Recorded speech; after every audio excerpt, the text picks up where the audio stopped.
Assalamualaikum warahmatullahi wabarakatuh. Nama saya Holipah. Saya mahasiswi Institut Agama Islam Al-Qadiri Jember, Prodi Piaud kelas 1A. Saya akan menceritakan tentang kisah-kisah karomah Kiai Haji Muzaki Syekh.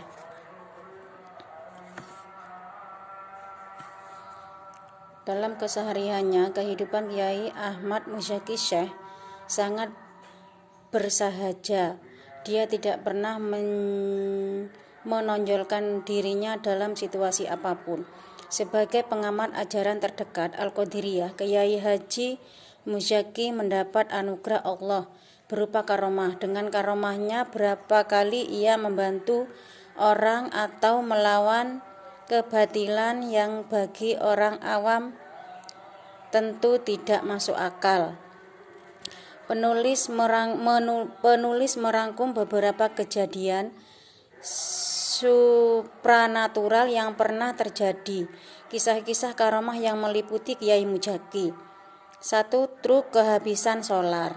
Suatu malam, jamaah manakib dari Situbondo terganggu perjalanannya. Truknya mogok, kehabisan solar. Kebetulan Kiai Muzaki melewati jalan itu. Dia menghampiri sopir truk sambil memberikan sebotol air. Kiai menyuruh sopir truk untuk menuangkan air ke dalam tangki solar. Meski dengan perasaan masyghul, sopir truk melakukan perintah Kiai. Ajaib, mesin hidup kembali dengan bahan bakar air. Perjalanan pun dilanjutkan. 2. Menghentikan mobil dari jarak jauh. Pernah juga terjadi saat Kiai Muzaki makan bersama keluarga. Tiba-tiba melihat bayangan sahabatnya, Nasihin, persis di sebelah kiri, dekat ruang makan. Saat itu Nasihin mengendarai mobil dan nyaris serempetan dan melaju ke arah tembok pagar rumah. Kiai Muzaki saat itu sedang makan siang, terkejut melihat bayangan seperti melihat televisi itu. Refleks, tangan kirinya bergerak menghentikan mobil Nasihin agar jangan menabrak tembok tadi. Sore harinya Kiai Muzaki kedatangan tamu yang mengabarkan mobil Nasihin nyaris menabrak tembok perbatasan jalan, tapi beruntung selamat. Mendengar cerita itu, Kiai Muzaki terkejut. Ceritanya persis sama dengan yang dilihatnya saat makan siang. Di lain waktu, Kiai Muzaki sedang naik mobil menuju suatu desa untuk mengisi pengajian antara sadar dan tidak. Atap mobil terbuka hingga ia bisa melihat langit malam. Kemudian ada makhluk seperti manusia, tetapi bertubuh tinggi besar. Kemudian terdengar suara, "Siapa ahli terbiasa membaca surat Al-Ikhlas, maka ia akan selamat." Suara itu sangat jelas terdengar, tapi Kiai tidak paham maksud perkataan itu. Bisa jadi orang yang membiasakan membaca surat Al-Ikhlas akan selamat, atau orang-orang berjiwa ikhlas Muslim yang akan selamat. 3. Bayi mati hidup kembali. Suatu kejadian aneh juga terjadi tahun 2004 di Desa Besuki, Kabupaten Situbondo. Ketika itu seorang wanita jamaah manakib melahirkan, namun malang tak dapat ditolak.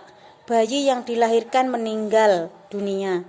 Melihat kenyataan itu, keluarga sepakat untuk tidak memberitahukan kepada ibu yang malang itu. Mereka khawatir ibunya akan syok dan malah dapat menimbulkan hal yang tidak diinginkan rupanya. Sang ibu melihat sesuatu yang tidak beres. Itulah sebabnya dia bertanya seputar anak yang baru dilahirkan itu. Karena keluarga sudah sepakat untuk tidak memberitahukannya, maka dibiarkannya ibu itu menangis. Sementara itu, segala macam keperluan pemakaman disiapkan. Jenazah sudah dimandikan dan segera dikafani. Tetapi ibu itu terus menangis. Dia sudah merasakan anaknya meninggal. Itulah sebabnya dia memohon dapat melihat jenazah anaknya meski hanya sebentar.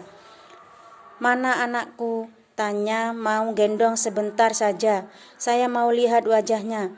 Kalau ibu itu sambil menangis. Pihak keluarga merasa iba. Lalu jasad bayi itu pun dibawa kepada ibunya, serta merta sang ibu mendekap jasad anaknya. Sambil menangis, sang ibu berkata, "Ya Allah, andaikan saja Engkau memberikan kehidupan kepada anak ini, saya akan mengajaknya mengikuti zikir manakib Syekh Abdul Qadir Jailani."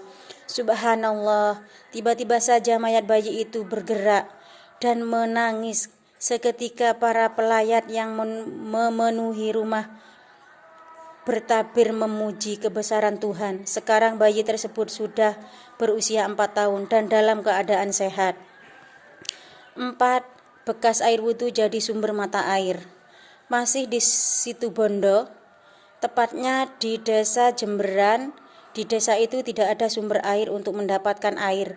Penduduk biasanya mengambil terlebih dahulu ke sumber mata air yang berjarak 2 km. Suatu ketika Kiai Muzaki hendak mengisi pengajian di desa tersebut. Saat hendak mengambil air wudhu, dia tidak mendapatkannya. Kebetulan pula tuan rumah sedang tidak ada tersediaan air. Kiai lalu meminta diambilkan air dalam kendi berisi sekitar 1 liter. Dengan air kendi tersebut Kiai menggunakan untuk berwudu.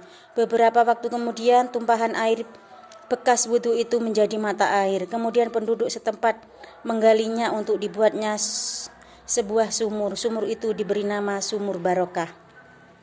5. Sapi mati hidup kembali. Pernah juga terjadi seorang petani yang bersedih karena sapi miliknya mati. Padahal petani tersebut merawat hewan itu sejak kecil dan hanya hewan peliharaan itulah yang dimilikinya. Maklumlah, dia hanya seorang miskin.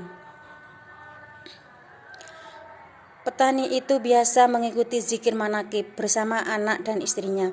Saat itu kebetulan istrinya masih menyimpan sebotol air barokah. Maka dengan perasaan penuh keyakinan, petani itu menyiramkan air berkah ke bangkai sapi. Sebagian ada juga yang dituangkan ke dalam mulut hewan naas itu. Atas kekuasaan Allah yang maha besar, sapi itu hidup kembali. 6. Menghentikan rombongan penjahat.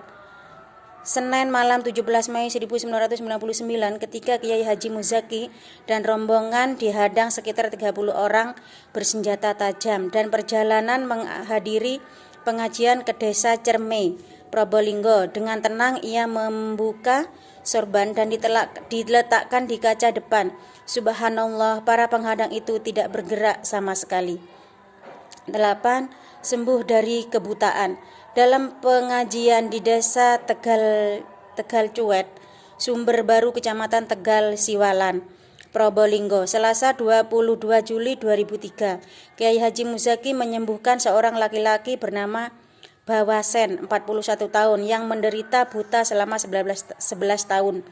Selama membaca surat Al-Fatihah, ia berdoa aneh. Saat itu juga Bawasen merasa kepanasan, merasa matanya seperti terbakar. Ia berteriak-teriak, "Alhamdulillah." Saat itu juga ia bisa melihat kembali. 9. Sembuh dari lumpuh. Berkat karomah pula Kiai Haji Muzaki mampu menyembuhkan seorang lelaki yang lumpuh ketika ia diundang dalam sebuah pengajian di Desa Karangan, Kecamatan Panti, Jember pada 10 Oktober 2003. Ketika itulah Taufik Mustafa, kerabat Kiai yang sudah bertahun-tahun lumpuh, mendadak dapat berjalan. Mula-mula ia hanya ingin bertemu dan berjabat tangan dengan Kiai. Ia membaca mendekat tapi tak bisa berjalan, bahkan jatuh terguling. Ia hanya sempat menyentuh ujung jubah Kiai Muzaki, tapi beberapa saat setelah itu ia dapat berjalan. Demikian yang dapat saya ceritakan. Apabila ada salah kata, saya minta maaf yang sebesar-besarnya. Akhirul kalam, wassalamualaikum warahmatullahi wabarakatuh.